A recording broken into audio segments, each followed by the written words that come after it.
Hi, everyone. I'm Jane Drexler, Associate Professor of Philosophy here at Salt Lake Community College. And welcome to episode 3 of Porch Philosophy, a series that's inspired by the Stoic practice of philosophizing right in the middle of the agora, right in the middle of the public square, in all the world's messiness, and in doing so, keeping ourselves present in the world, keeping the world present to us. So this series is about sitting on our porches, metaphorically, sometimes literally, contributing what we can when we can, staying connected how we might, and reminding ourselves and our neighbors and our community that we are here. So the U.S. now has the largest number of confirmed COVID cases and the largest number of COVID deaths. We've caught glimpses of the challenges that are facing the healthcare and other social institutions. We've seen the exponential effects of denial and delay. And we've also seen the most life-affirming acts of compassion and resolve.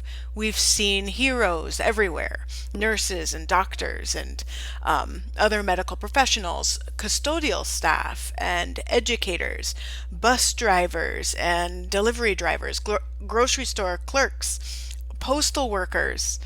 And we too, the folks that have stayed home, we too are called heroes for our acts of, well, inaction. And I've been thinking about this word, heroes, then, because when we say that someone doing their job or not doing their job is a hero these days, we aren't really talking about their ability to drive a bus or take a blood pressure or stock a shelf. We're talking about something much more deep, more human. We're maybe trying to communicate something about courage, about their perseverance and resolve, maybe about their willingness to sacrifice, to enter a dangerous world without being sure of what the outcome will be.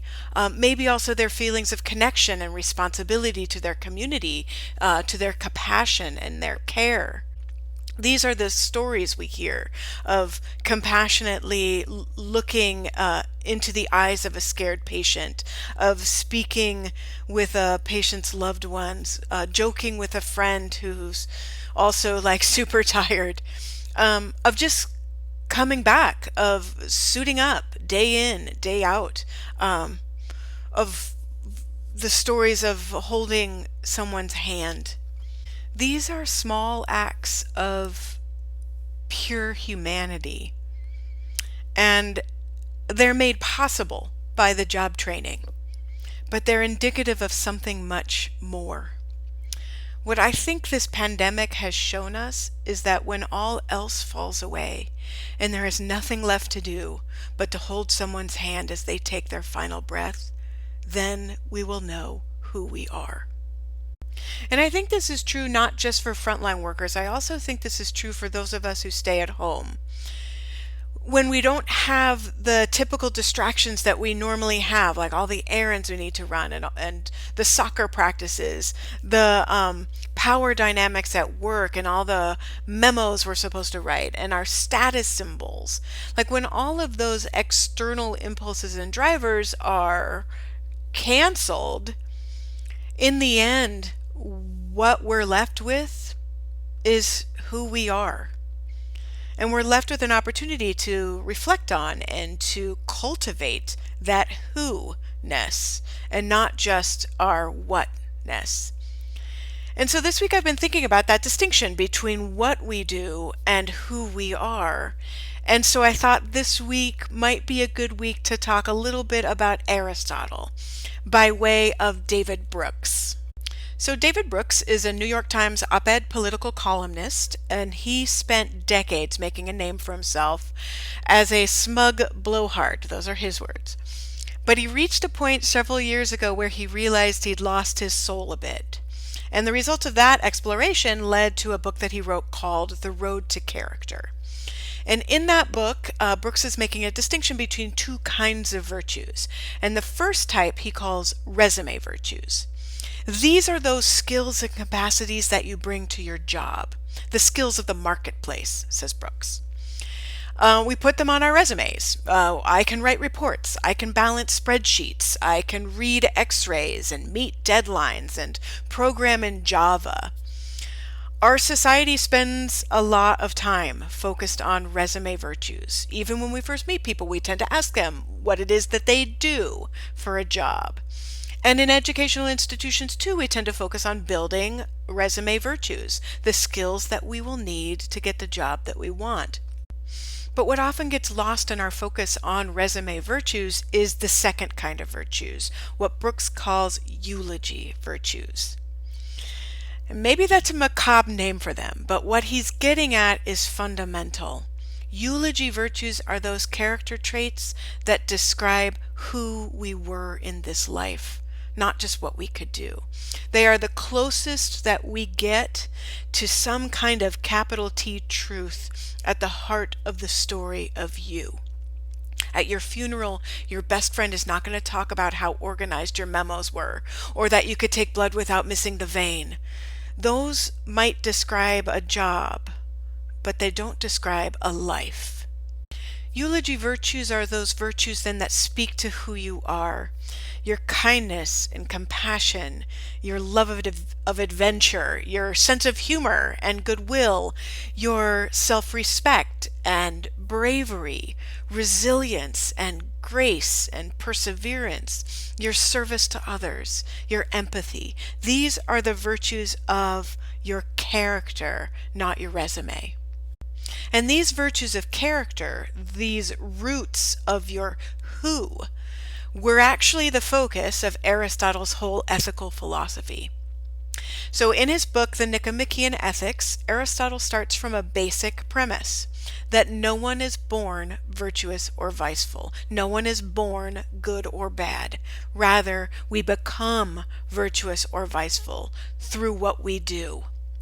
So in his first principle in Book 2 of the Nicomachean Ethics, he starts with this statement. He says, moral virtues, like the arts, are acquired by repetition of the corresponding acts. So what makes a good violin player? Practice. If you want to play violin well, you have to play the violin. Likewise, if you want to be courageous, you have to do courageous acts. Simply put, we become what we do. There is no someday I'll be a different person just because I say so. There is only I will become the person that I actively practice being. It is a fake it till you make it idea here. So empathy arises from practicing viewing the world through other lenses. Resilience arises from getting back up each day and trying again. Community spirit arises from community action. And this is different from what we normally think. We usually think, oh no, I need empathy before I can understand how others feel. Or I need resilience before I can get back up each day. Or that we need community spirit before we can act for our community. But Aristotle's point is that in many ways, we have that backwards. And so, for instance, we never simply decide once and for all, hey, I'm a runner. Rather, becoming that person is a choice that we make over and over and over again by saying each day, I will run. And then saying it every week, every month, every year. I will practice compassion.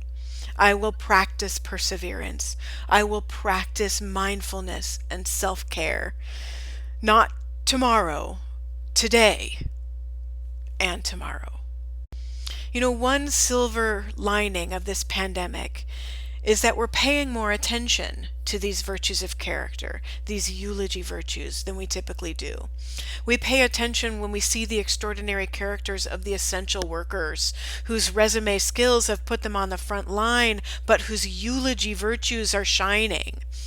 But we also see it when we look at the practices of those of us who are staying at home. Every time we sit with our thoughts and don't reach for a distraction device, we practice inner mindfulness and self-reflection. Every time we check on our neighbor, we practice care. Every time we walk around our block, We practice connection with our neighbors, nature, with our bodies. Every time we scrounge through our pantries for some creative meal solution rather than going to the store again, we practice creativity and valuing what we have. Every time we make a shopping list to last 2 weeks, we practice strategic thinking. Every time we pick up a bag of candy that wasn't on the list, we practice not being too serious. Every time we bake, we practice self-reliance, experimentation, and for some of us, persevering through failure. Every time we garden, we practice slowing down and being present with cycles of change and growth. Every time we sign in to that online class, we continue to practice self-love, hopefulness, and aspiration. And last but not least, every time we stay home, we're practicing public-mindedness and global solidarity, which seems strange to say, but is actually kind of extraordinary if you think about it. This global act of connection and love through this bit of sacrifice and isolation. These are how we practice becoming who we will be, by these simple acts of what we choose to do. What we do during these weeks will help form the story of who we are. What will you do? Hope you have a good week. Thanks for joining me.